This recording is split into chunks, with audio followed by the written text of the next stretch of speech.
The oncologist's words hit me like a freight train. Without immediate treatment, "You have 3 months to live, Mrs. Anderson."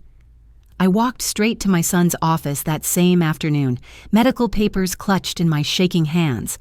When he looked up from his computer screen and saw the expression on my face, I knew he understood this wasn't a social visit. If you're watching this, subscribe and let me know where you're watching from. The fluorescent lights in Dr. Martinez's office had been too bright, making everything feel surreal as she explained how the aggressive cancer had already spread to my lymph nodes. "We need to start treatment immediately," she'd said, her voice professional but kind.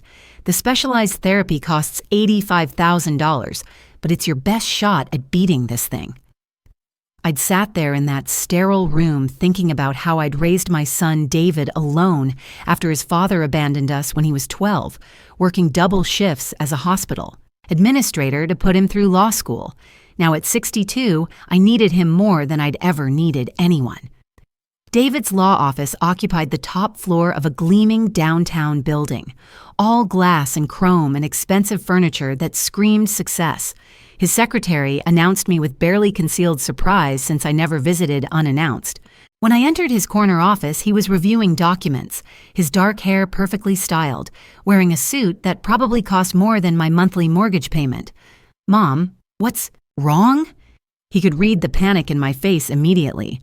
I placed the medical reports on his mahogany desk. "I have cancer, David, aggressive lymphoma. Without treatment, I have 3 months. The color drained from his face as he scanned the papers. "Jesus, Mom, I'm so sorry." He stood up and came around the desk to embrace me, and for a moment I felt the relief of having my child take care of me. "The treatment isn't covered by insurance," I continued, my voice steadier now. "It's experimental, but it's my only chance. $85,000. David returned to his chair, the businessman mask sliding back into place. "That's a lot of money, Mom." Something in his tone made my stomach clench. "I know it is, but David, I'm asking for my life." He leaned back, fingers steepled. The same gesture I remembered from when he was a child, trying to get out of trouble. "Let me talk to Jessica about it. We'll need to see what we can do."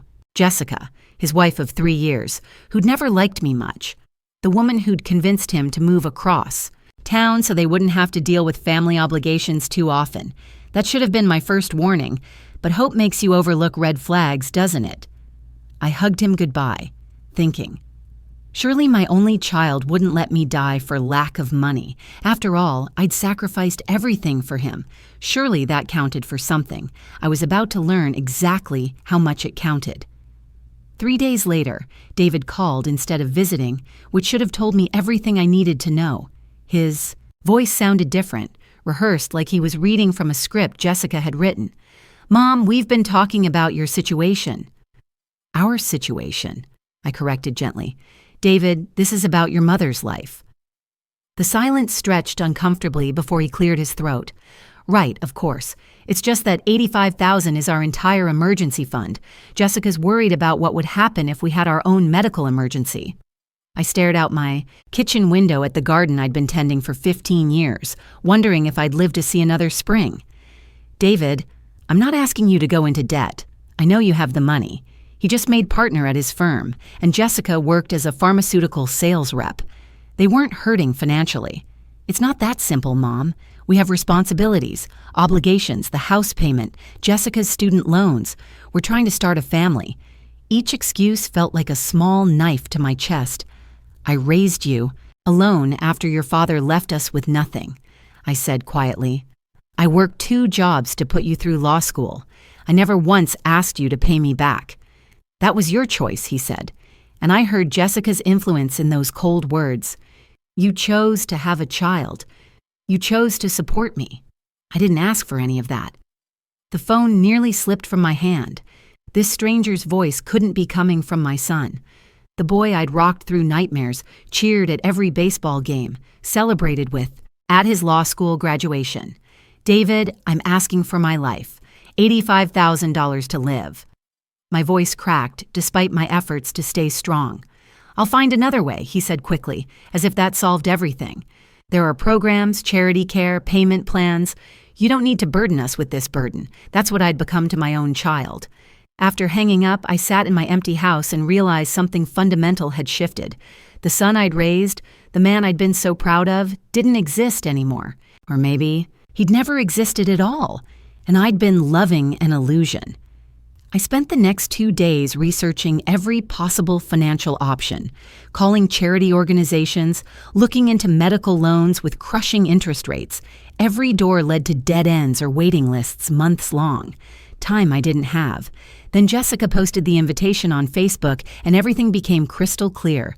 You're cordially invited to celebrate Jessica Anderson's 30th birthday extravaganza. The Facebook invitation was elegant, printed on what looked like expensive cardstock photographed against a backdrop of white roses. Join us for an unforgettable evening at the Four Seasons Ballroom, featuring dinner, dancing, and surprises. I read it 3 times before the numbers at the bottom registered. Black tie required. Cost per couple $300. I scrolled through the comments, watching friends and colleagues RSVP enthusiastically. Can't wait, going to be amazing. Jessica deserves the best.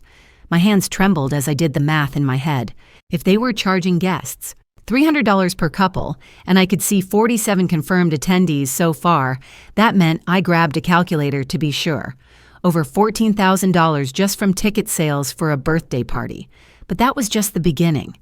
I clicked through Jessica's Instagram stories from the party planning process, and each post felt like another slap. The custom floral arrangements, $15,000. The 5-course meal from the city's most exclusive caterer, $30,000. The live band she'd flown in from Nashville, $25,000. The designer dress she'd bought, specifically for the occasion, $8,000. I screenshotted everything, my cancer patient hands shaking with rage. When I added it all up, the total made me physically ill. $230,000 for one night for one woman's birthday party while I was facing death because I couldn't afford $85,000 for treatment. The irony would have been funny if it weren't so devastating.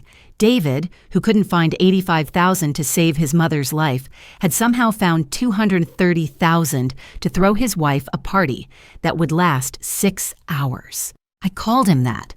Evening, my voice carefully controlled. David, I saw Jessica's party invitation. It looks lovely. A pause. Oh yeah, it's going to be nice. Jessica's been planning it for months. It must be expensive, I said casually. The 4 seasons, the catering, all those details. Well, you know Jessica. She likes things to be perfect. He sounded uncomfortable, probably realizing where this conversation was heading. How much is it costing, David? The silence stretched so long I thought he'd hung up. Mom, that's not really your business. Humor me. I'm curious what perfect costs these days. Another pause. It's a special occasion. Jessica only turns 30 once. David, my voice sharpened. How much? About $200,000, he mumbled. Give or take. The confirmation hit me like a physical blow, even though I'd already done the math. $200,000 for a birthday party, but you can't find $85,000 to save my life. Those are completely different situations. Mom, the party is an investment in our social network, our business relationships, an investment. My son was calling his wife's birthday party an investment while his mother faced death. I see, I said quietly. I'm glad I understand your priorities now. After I hung up, I sat in the darkness of my living room and made a decision that would change everything. If David thought I was going to die quietly and conveniently, he was wrong. I mortgaged my house the next morning, 50 years of marriage, 40 years in the same home, and I signed papers, putting it all at risk for a chance to live. The bank officer, a kind woman named Mrs. Chen, seemed troubled by the urgency of my request. Mrs. Anderson, are you sure about this? At your age, a reverse mortgage might be a better option. I need the money now, I told her firmly. All of it. She processed the paperwork with professional efficiency, but I caught her glancing at me with concern. When I walked out with a certified check for $92,000, my hands were steady for the first time in weeks. The Oncology Financial Office accepted my payment without question. Dr. Martinez scheduled my first treatment for the following Monday. I'm proud of you for fighting this, Eleanor, she said, reviewing my chart. This treatment has a 73% success rate. Those are good odds. Good odds paid for with everything I owned. But as I drove home, I felt something I hadn't experienced since receiving my diagnosis. Hope. Maybe I would live. Maybe I would get to see another Christmas, another spring in my garden, another year of life that David had been willing to let slip away. That weekend, social media exploded with photos from Jessica's birthday extravaganza. I scrolled through hundreds of images. Jessica in her $8,000 gown, the elaborate ice sculpture centerpieces, the custom cake that was apparently a replica of their house, complete with edible landscaping. David looked handsome and proud in his tuxedo, his arm around his radiant wife. In one photo, he was giving a toast, champagne glass raised, beaming smile across his face. The caption read, "My husband's speech about how nothing is too good for the woman he loves brought tears to everyone's eyes." Nothing too good for the woman he loved. I screenshotted that photo and caption, adding it to my growing collection of evidence. Evidence of what my life was worth to my son, less than his wife's birthday party. The chemotherapy began on Monday. The treatment was brutal, leaving me nauseated and exhausted, but I endured it with grim determination. Each session cost thousands of dollars, money that had once been the security of my home, my future, my peace of mind, but I was alive. Each day I woke up was a day David hadn't counted on, a day he'd been willing to sacrifice for his wife's social media moments. During my recovery periods between treatments, I began making plans. If I survived this cancer, and the odds suggested I would, I had some hard decisions to make about my relationship with my son, starting with whether I wanted to have one at all. 6 months later, Dr. Martinez delivered the news I'd been praying for: complete remission. The cancer was gone, eradicated by the treatment I'd nearly died to afford. I sat in her office, healthy and cancer-free, thinking about the son who'd never once called to ask about my progress, never visited during chemotherapy, never acknowledged that his mother had fought for her life alone. "You beat the odds, Eleanor," Dr. Martinez said, genuine warmth in her smile. "How do you feel?" Grateful, angry, relieved, devastated. But mostly, I felt free. Free from the illusion that family meant unconditional love. Free from the obligation to maintain relationships with people who saw me as disposable. "I feel like I have a second chance," I told her, and I intended to use it wisely. The first thing I did was sell my house. The mortgage I'd taken for my treatment meant I had little equity left, but the sale gave me enough to start over somewhere new, somewhere David wouldn't think to look for me. I chose Phoenix, Arizona, partly for the warm, dry climate that would be good for my recovering health, and partly because it was 1,500 miles from the life I was leaving behind. I rented a small apartment in a retirement community. Nothing fancy, but it was mine, and it was paid for. The second thing I did was disappear. I changed my phone number, closed my social media accounts, and left no forwarding address. When David's secretary called my old number, she would hear that it had been disconnected. When he drove by my old house, he would see strangers living there. For the first time in my adult life, I was completely invisible to the people who were supposed to love me. It was terrifying and liberating in equal measure. I spent my first month in Phoenix, sleeping late, reading books I'd never had time for, and walking the desert trails around my new home. Slowly, I began to make friends with other residents in my community. Margaret, a retired teacher whose husband had died 2 years earlier. Frank, a former accountant who'd divorced his wife when he discovered she'd been stealing from their business. Sarah, whose children had moved to Europe and rarely called. We were a community of the abandoned, the forgotten, the discarded, and we were building something beautiful together. During my second month, Frank mentioned that he was looking for someone to help with bookkeeping for his small investment consulting business. "I can't pay much," he said over coffee in the community room, "but it would be legitimate work. I'd always been good with numbers, and I needed something to occupy my mind. What started as part-time bookkeeping evolved into investment advice, which led to managing portfolios for other residents. Turns out, when you're no longer worried about impressing anyone or maintaining family relationships, you can take calculated risks. Smart risks, it turned out, with money that was truly mine to invest. By month 6, I was earning more than I'd ever made in my old life. And David had no idea I was alive, let alone thriving. 1 year after disappearing, I was worth more than I'd ever dreamed possible. The investment portfolio I'd built for myself and my clients had grown by 300% thanks to some calculated gambles on emerging technology stocks and a prescient bet on renewable energy companies. I'd also started a small financial consulting business, helping other seniors navigate retirement investments and estate planning. Word of mouth had brought me clients from across Phoenix, and I was booked solid with people who wanted advice from someone who understood what it meant to start over later in life. My little apartment had been replaced by a comfortable house in an upscale neighborhood, complete with a garden where I could grow the vegetables I'd missed. I had a new car, a reliable friend circle, and a growing bank account that proved I was far from the helpless burden David had considered me.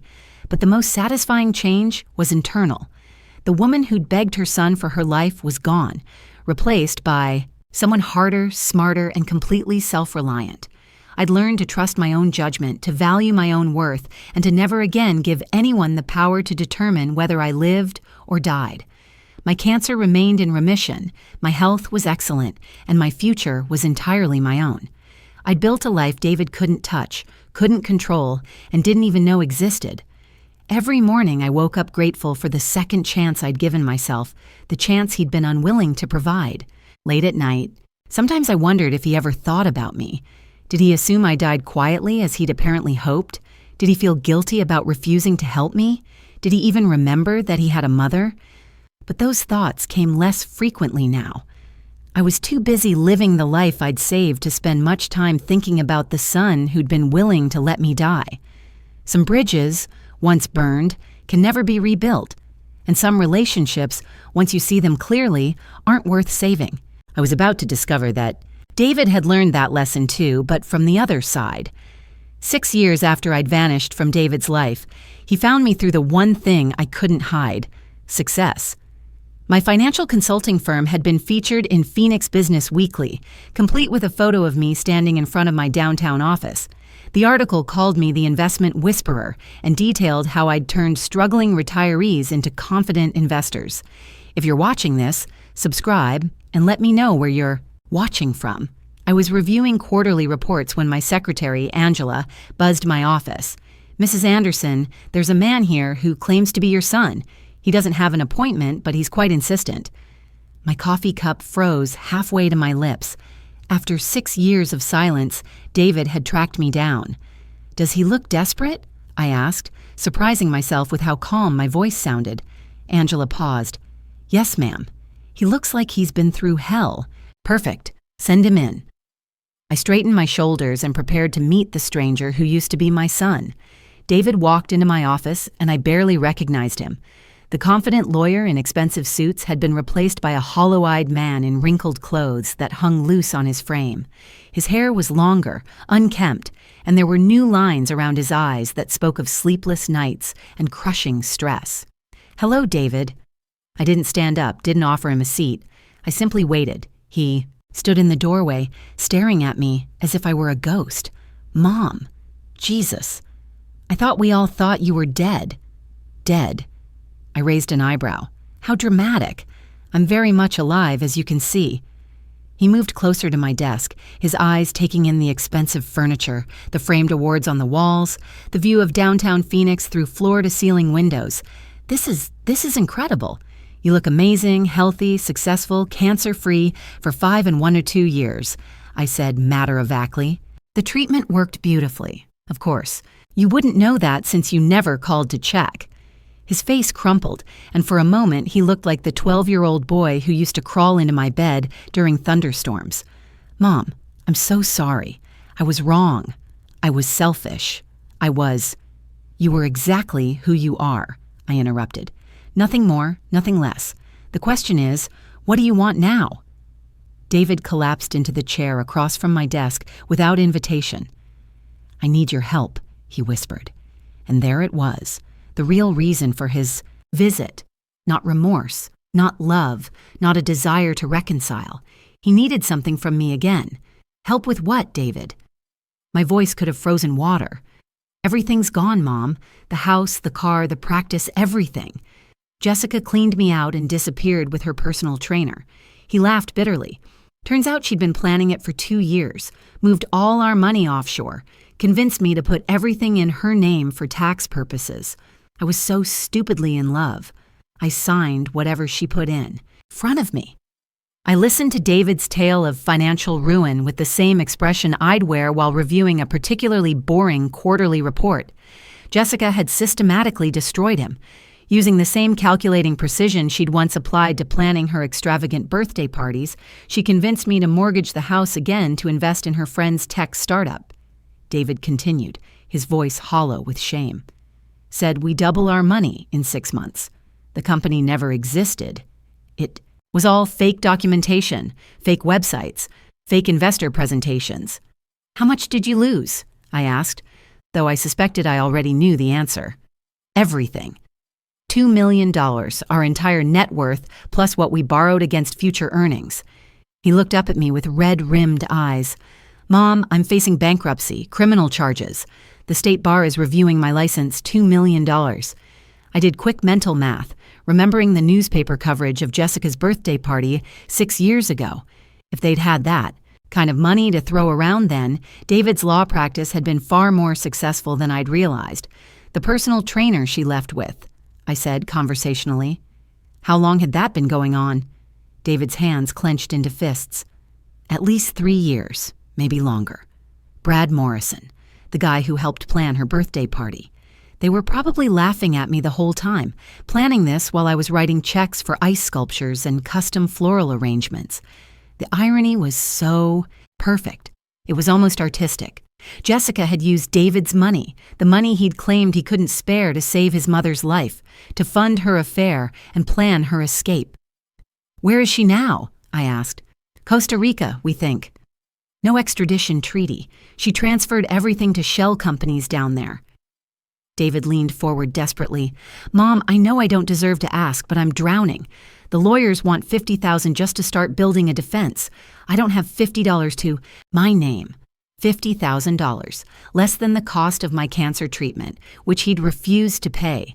The cosmic justice of it all was almost too much to appreciate properly. And you thought of me, I amused. After 6 years of silence, you tracked me down, because you need money.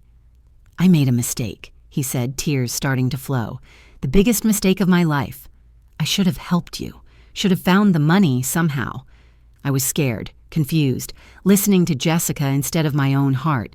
You chose your wife over your mother, I said simply. People make choices, David. They live with consequences. He was crying openly now. The successful lawyer facade completely gone. I lost everything, Mom. My marriage, my career, my reputation, my money, everything. Not everything. I corrected him. You still have your life. I almost didn't have that luxury. Remember. David looked up sharply, finally understanding what I was telling him. The cancer treatment worked. You survived. I survived because I saved myself. I mortgaged my house, paid for, my own treatment, and beat cancer without any help from my loving son. I could have lost you forever, he whispered. You did lose me, I replied. 6 years ago when you chose $85,000 over your mother's life. The woman sitting here now, she's someone else entirely. David spent the next hour begging, pleading, promising to change, to be different, to make amends for his betrayal 6 years earlier. I listened with the detached interest of someone watching a moderately entertaining movie. When he finally exhausted himself, I picked up my phone. Angela, please bring in the Morrison file. David looked confused. Morrison? Brad Morrison? Jessica's personal trainer turned business partner. You didn't think I'd let the man who helped destroy my son operate in my city without doing some research, did you? Angela entered with a thick folder, which I opened deliberately slowly. Let's see what Mr. Morrison has been up to since fleeing to Costa Rica with your wife. David leaned forward, desperate for any information about the man who'd stolen his life. Interesting story, actually. Brad and Jessica lasted about 6 months before she cleaned him out, too. Apparently, she's quite democratic in her theft. She took his half of your money and disappeared to Venezuela. Brad made it back to the States about 2 years ago, completely broke. David's face went through several expressions, settling on bitter satisfaction. Good. I hope they both rot. Well, Brad certainly has been struggling, but here's the fascinating part, I continued, pulling out a photograph. He's been working as a personal trainer here in Phoenix at the gym 3 blocks from my office. The color drained from David's face. You knew? You knew he was here and didn't tell me. Why would I tell you anything? David, we haven't spoken in 6 years. As far as I knew, you thought I was dead. I set the photo aside. But since you're here now, perhaps you'd like to know what else I've discovered. I pulled out another document, this one thick with legal language. Brad has been quite talkative about his time with Jessica. Seems he's willing to testify about her financial crimes in exchange for immunity. Something about forged documents, identity theft, wire fraud across international lines. David grabbed the document with shaking hands. This could clear me if I can prove Jessica manipulated me, that I was a victim too. It could, I agreed. The federal prosecutor handling your case is particularly interested in Brad's testimony. Apparently, Jessica victimized several other men the same way. You're part of a pattern. Hope flickered in David's eyes for the first time since he'd entered my office. Mom, how did you get this information? Get this. How did you even know to look? I smiled, and it wasn't entirely kind. David, I built a multi-million-dollar investment firm from nothing in 6 years. Did you think I accomplished that without learning how to gather information? Multi-million? His voice was barely a whisper. I gestured around. My office. The business is worth $4.2 million. My personal portfolio is worth another $3.8. $8 million, David, built from the ashes of the life you and Jessica helped destroy. He stared at me as if seeing me for the first time. You're rich. Really rich. I'm successful, I corrected. I'm independent, I'm beholden to no one, and no one can take what I've built away from me. It's a wonderful feeling. David was quiet for a long moment, processing everything I'd told him. The information about Brad, about Jessica's other victims. You're going to help me? I closed the folder and looked at my son with eyes that had learned to be hard. I'm going to give you a choice, David. The same kind of choice you gave me 6 years ago. Here's your choice, I said, my voice steady as granite. I have enough evidence and connections to clear your name completely. Brad Morrison is willing to testify. I know the federal prosecutor personally, and I have documentation proving Jessica's systematic fraud. I can make your legal problems disappear with a phone call. David's breathing quickened. What do you want in return? I want you to understand what it feels like to beg for your life. I opened my desk drawer and pulled out a check already made out in his name. $50,000, enough to pay for your legal defense and get you back on your feet. His eyes fixed on the check like a drowning man seeing a life preserver. But there's a condition, I continued. You have to ask me for it the same way I asked you for help 6 years ago. You have to get on your knees in this office and beg your mother to save your life. The silence stretched between us, thick with years of hurt and betrayal. David stared at the check, then at me, understanding finally dawning in his eyes. You want me to humiliate myself? I want you to experience what you put me through, I said simply. The desperation, the helplessness, the knowledge that your future depends entirely on someone else's mercy. David's jaw worked as he struggled with his pride. And if I don't, then you can walk out of here the same way you let me walk out of your life, empty-handed and alone. I held up the file about Brad Morrison. This information dies with me. The prosecutor never gets her star witness. You face the charges alone. For a moment, I thought he might refuse. The old David, the arrogant lawyer who'd valued his wife's birthday party over his mother's life, would have walked out in a rage. But this broken man in front of me was learning what desperation really meant. Slowly, David slid from his chair onto his knees beside my desk. His voice cracked as he spoke. Please, Mom, I'm begging you, save my life. Tears streamed down his face as he continued. I was wrong 6 years ago. I was selfish and cruel, and I failed you when you needed me most. Please don't let me destroy myself the way I almost let you die. I looked down at my son, kneeling on the expensive carpet of my corner office, and felt something unexpected. Not satisfaction, but sadness. This wasn't the victory I'd imagined. It was just tragedy repeating itself in a different key. Stand up, David. He climbed back into his chair, wiping his eyes with the back of his hand. I handed him the check and the Morrison file. Your legal problems will be resolved within the month. Brad's testimony will clear you completely. Why? He whispered. After everything I did to you, why are you helping me? I leaned back in my chair, suddenly feeling every one of my 68 years, because I learned something about myself when I was fighting cancer alone. I learned that I'm stronger than I ever knew. But I also learned that I don't want to become the kind of person who abandons family when they're desperate. David clutched the check, fresh tears starting. I don't deserve this. I don't deserve you. No, I agreed. You don't. But that's not why I'm doing it. 6 months later, David's charges were dropped. Brad Morrison's testimony had exposed Jessica's entire network of financial fraud, and David was officially classified as a victim rather than a co-conspirator. The state bar restored his license, and he'd started a small practice specializing in elder law and fraud recovery. He called me every Sunday now, not asking for anything, just checking in. The conversations were still awkward, still careful, but they were real in a way our relationship had never been before.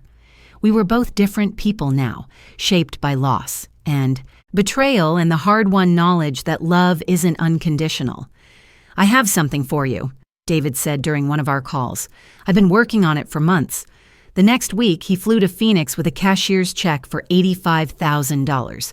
It's not enough, he said, handing it to me in my office. It'll never be enough to make up for what I did, but it's exactly what I should have given you 6 years ago, plus interest.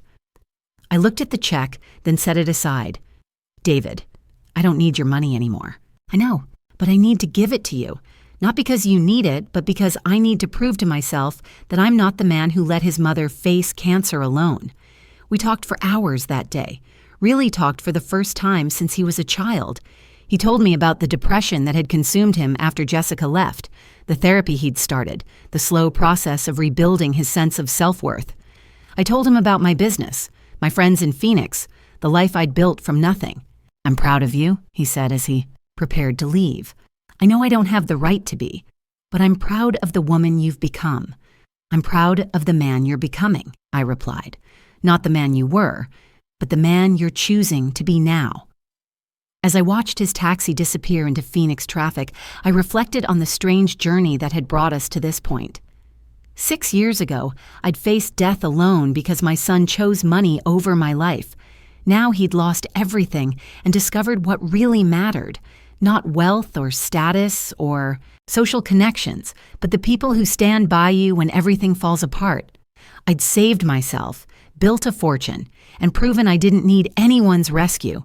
But in the end, the most valuable thing I'd gained wasn't money or success or independence. It was the knowledge that I was strong enough to forgive without forgetting, to help without enabling, and to love without surrendering my self-worth. Some lessons cost everything to learn. David had learned his, and in teaching it to him, I'd learned something too, that sometimes the most powerful victory isn't defeating your enemies, but showing them a better way to be human. Life had taught him a hard lesson. I'd taught him a harder one. But in the end, we'd both learned the hardest lesson of all. That family isn't about blood or obligation, but about choosing to stand by each other, even when it costs everything you have. Thanks for listening. Don't forget to subscribe and feel free to share your story in the comments. Your voice matters.